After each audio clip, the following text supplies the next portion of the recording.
കേരളത്തിലേക്ക് കഞ്ചാവ് കടത്തുന്ന കേസിലെ പ്രതിയെ ഒഡീഷയിലെത്തി പിടികൂടി ഓച്ചിറ പോലീസ്. മാവോയിസ്റ്റ് മേഖലയിലായിരുന്നു പ്രതിയെയാണ് സാഹസികമായി പിടികൂടിയത്. കേരളത്തിലെത്തിച്ച പ്രതിയെ കോടതിയിൽ ഹാജരാക്കി റിമാൻഡ് ചെയ്തു.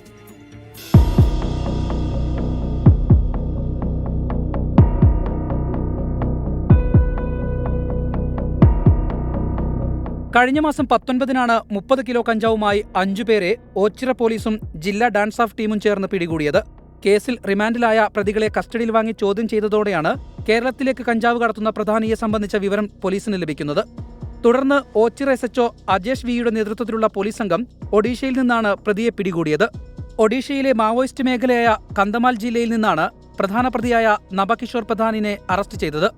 30 കിലോ കഞ്ചാവുമായിട്ട് അറസ്റ്റ് ചെയ്ത 5 പ്രതികളെ ചോദ്യം ചെയ്തതിൽ അവരിൽ നിന്ന് ലഭിച്ച വിവരത്തിന്റെ അടിസ്ഥാനത്തിൽ പ്രതികൾക്ക് ഈ കഞ്ചാവ് കിട്ടിയത് ഒറീസയിൽ നിന്നാണെന്ന് ബോധ്യം വരികയും തുടർന്ന് ബഹുമാനപ്പെട്ട കൊല്ലം സിറ്റി പോലീസ് കമ്മീഷണറുടെ സഹായത്തോടെയും കരുനാഗപ്പള്ളി അസിസ്റ്റന്റ് കമ്മീഷണറുടെ സഹായത്തോടെയും ഓച്ചിറ പോലീസിൽ നിന്ന് 5 അംഗ സംഘം പ്രതികളെ കണ്ടെത്തുന്നതിലേക്ക് പോയിട്ടുള്ളതും ഒറീസയിലേക്ക് പോയിട്ടുള്ളതും അവിടെ ബലിഗുഡ എന്ന് പറഞ്ഞ സ്ഥലത്ത് എത്തി കീഗോൺ പോലീസ് സ്റ്റേഷൻ പരിധിയിൽ നിന്നും ഇവർക്ക് കഞ്ചാവ് നൽകിയ പ്രതിയെ 30 കിലോ കഞ്ചാവ് നൽകിയ പ്രതിയെ സാഹസികമായി അറസ്റ്റ് ചെയ്തിട്ടുള്ളതാണ്.